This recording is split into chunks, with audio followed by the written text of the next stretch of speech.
Fala galera, beleza? Aqui é o Marcos e hoje eu vou tentar explicar para vocês, de forma bem resumida, os lugares que aparecem na série da Amazon Anéis de Poder e não aparecem nos filmes do Senhor dos Anéis.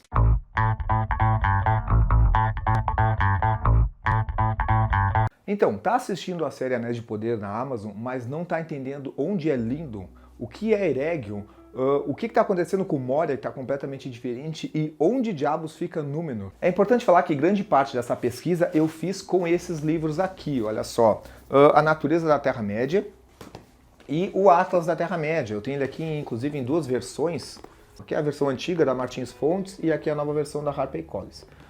Quem tiver curiosidade sobre esses livros, eu vou deixar o link da Amazon para adquirir eles aí embaixo, tá? Clica no link da Amazon, você compra o livrinho e ainda de quebra ajuda o canal. Olha que legal. Esse aqui tá todo coloridão, bem bonito. Primeiramente, temos que entender que a série da Amazon se passa milhares de anos antes dos acontecimentos do Senhor dos Anéis. A série da Amazon é na Segunda Era. Os acontecimentos do Senhor dos Anéis é na Terceira Era. Quem lembra do Elrond falando pro Gandalf? Eu estava lá, Gandalf, há 3.000 anos atrás. Bom, há 3.000 anos atrás foi quando a Terceira Era começou, final da Segunda Era. Então os acontecimentos da série Anéis de Poder da Amazon é realmente há muito tempo antes. Bom, vamos começar do início. Valinor. Valinor são as terras imortais, as terras reservadas aos Ainur e aos elfos que ganharam a graça de ir para este local. Não é qualquer elfo que pode ir, muito menos qualquer mortal que pode ir. Valinor é aquele lugar que aparece na série com duas árvores brilhando ao fundo. E é o mesmo local onde a Galadriel e aqueles outros elfos estão indo de barco. E de repente ela resolve pular na água e voltar a nado para a Terra-média. Lindon. Lindon aparece bastante na série, né? É bem onde está o Gil-galad, aquele alto elfo, né? O rei dos Noldor. Aparece o Elrond ali também, aparece a Galadriel, diversos outros elfos. Mais lá pro meio da série, o Elrond convida o Durin IV para ir para Lindon, tá? Lindon é onde ficam os Portos Cinzentos, né, dentre outras coisas. É uma cidade élfica muito antiga e ela ainda existe nos acontecimentos do Senhor dos Anéis. Ela não deixou de existir, mas ela foi minguando. Cada vez tinha menos elfos ali presente. Inclusive o último elfo ali presente foi Círdan, o Armador, que ele foi embora junto com Gandalf, Frodo, Bilbo, Galadriel, Celeborn e o Elrond naquele barco. Nós vimos essa cena no finalzinho do terceiro filme do Senhor dos Anéis, O Retorno do Rei. Então ali é Lindon, tá? Então Lindon existe. Ele fica bem a oeste da Terra-média, né? Tu vai atravessar o condado e mais adiante tu vai encontrar Lindon. Ela fica ali perto de onde viria a ser depois as Montanhas Azuis, onde o Thorin cria um reino anão quando eles perdem Erebor. É para aquela região ali, tá? Continuando com terras élficas, vamos falar de Eregion. Eregion é onde o Elrond foi e encontrou o Celebrimbor, né?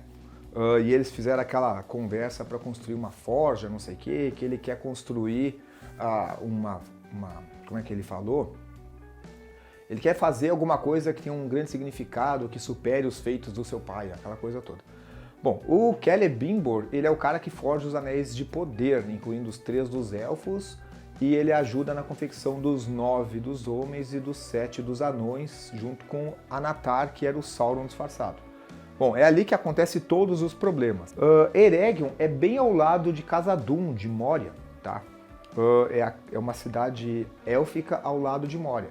Lembra no filme do Senhor dos Anéis que nós tínhamos o portão de Moria, estava escrito em élfico, fale amigo para entrar? Bom, os elfos amigos que entram pelo portão de Moria são os elfos de Eregion. E quando o Celebrimbor percebe que ele foi enganado pelo Sauron, começa a dar um monte de confusão, o Sauron invade com as tropas deles ali Eregion, mata todo mundo, devasta a cidade toda. Poucos elfos conseguem fugir, inclusive muitos se refugiam em Khazad-dûm, né, com auxílio dos anões. E o Celebrimbor, ele é não só morto, como ele é empalado e usado como bandeira frente às hostes do Sauron. Então foi algo bem trágico que aconteceu. Andando agora mais um pouquinho para o lado, nós temos Khazad-dûm, ou Moria, né? Que é a terra dos anões, a fortaleza dos anões, a grande cidadela dos anões, a maior cidade anã na Terra-média. Moria, na série, é mostrada no seu auge, ela está sendo governada pelo Durin III, e foi quando eles descobriram o Mithril.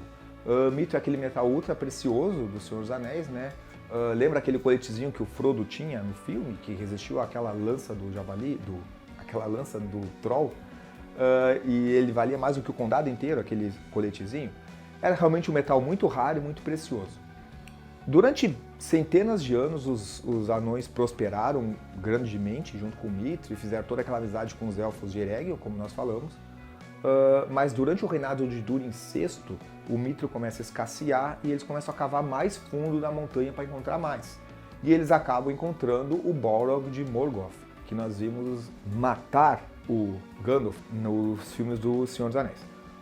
Quando o Balrog mata o Durin VI, os anões saem de Khazad-dûm e vão embora. E Moria é tomada por orcs, tá? Ela é invadida por orcs e os orcs ficam morando lá.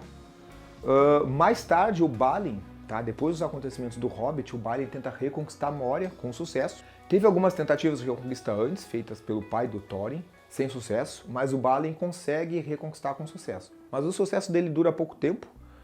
Em torno de 5 anos, ele perde novamente Moria para os orcs. É por isso que no filme nós vemos o Gillen com uma super expectativa de encontrar Moria com porco assado e cerveja gelada, porque ele ainda acha que o Balin está vivo. Então por isso que ele tem aquela decepção que encontra o túmulo do Balin, né, que nós vemos no filme. Porque o Balin ele realmente tentou reconquistar Moria. Então no filme nós vemos aquela Moria completamente devastada, mas é a mesma Moria que estamos vendo na série, no seu auge, toda bonita e bela e cheia de anões vivendo lá dentro. Agora, indo para o outro lado de Moria, nós entramos em Rovênion. Ela é mostrada para nós a visão dos pés peludos, esses hobbits ancestrais. Antes de atravessarem para o lado do condado, os hobbits eram divididos em várias tribos, né, incluindo os pés peludos. Então, nos acontecimentos da série, ainda não existe o condado. Eles ainda moram deste lado da montanha, naquela região ali de Rovênion, que fica mais ou menos entre a montanha e a Treva-mata, né? A grande floresta do Thranduil, que viria a ser a Treva-mata depois. Seguindo agora um pouco mais para leste, nós chegamos nas terras do sul, né? Descemos um pouquinho também, já estamos em Rovênion, descemos ali a direção da Treva-mata, chegamos nas terras do sul, que são aquelas terras que estão sendo vigiadas pelo Arondir. Por que elas estão sendo vigiadas? Porque é as terras dos homens que apoiavam Morgoth. E essas terras futuramente vão vir a ser Mordor, então é o mesmo local. Agora vamos falar de Númenor, esse local que é o que mais está aparecendo na série, esse reino dos homens. Onde fica Númenor? Númenor é uma ilha, um continente-ilha, que fica a leste de Valinor, as Terras Imortais, e a oeste da Terra-média, tá? Fica ali no meio do oceano. Reparem que é a oeste da Terra-média, é por isso que o Aragorn, no terceiro filme do Senhor dos Anéis, lá naquela última cena, quando eles vão enfrentar o Mordor lá de frente a frente para distrair o Sauron para que dê tempo que o Frodo queime o anel, vamos dizer dessa forma, jogue o anel na Montanha da Perdição, ele fica gritando, vamos nos unir, irmãos do Oeste, homens do Oeste, e ele fica falando isso. Porque Númenor, tá, e consequentemente todo aquele pessoal ali de Gondor, eles são mais puros ou menos puros, mas são descendentes dos Númenóreanos.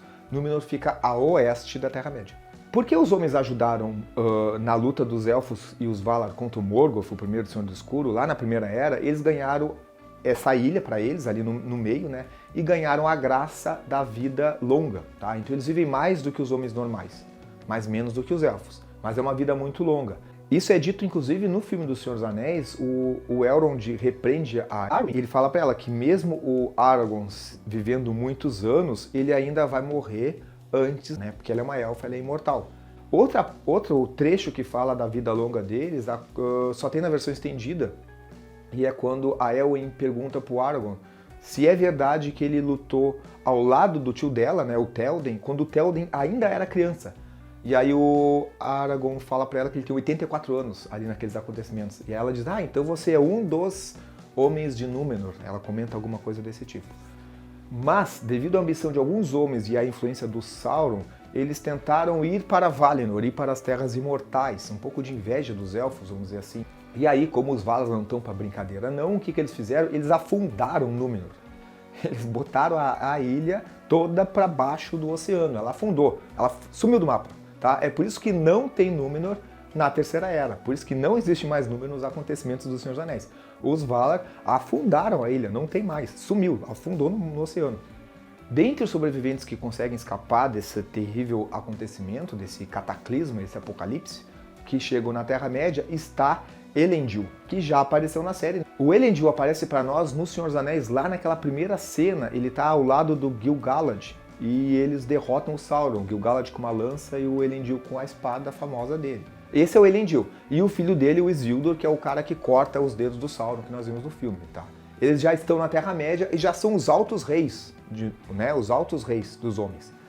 Por que eles são os altos reis dos homens? Porque eles chegaram, sendo Númenóreanos, né, na Terra-média, escaparam desse cataclisma e fundaram os reinos de Arnor ao norte e Gondor ao sul. Elros, que foi o primeiro rei de Númenor, ele aparece na série numa cena que a Galadriel tá junto com o Elendil, e eles cavalgam, né, lá para um lugarzinho mais distante, lá numa espécie de biblioteca, e aparece uma tapeçaria onde está o Elrond e uma outra pessoa. Aquele ali é o Elros. Elros era irmão de Elrond, tá? Elros optou ser humano, tá, e se tornou o primeiro rei de Númenor. E Elrond preferiu ser elfo, né, já que eles eram meio elfos, né? Optou por ser elfo e se tornou imortal. Agora uma curiosidadezinha extra. O Elros, ele é antepassado do Elendil, que é pai do Isildur, que é antepassado do Aragorn. E a Arwen é filha do Elrond, que consequentemente lá em alguma pontinha lá eles são meio parente, meio primo, o Aragorn e a Elwen. Quem gostou, deixa um like, compartilha com os amigos, se inscreva no canal, mande no grupo de WhatsApp para quem está acompanhando a série e não está entendendo direito. Falou!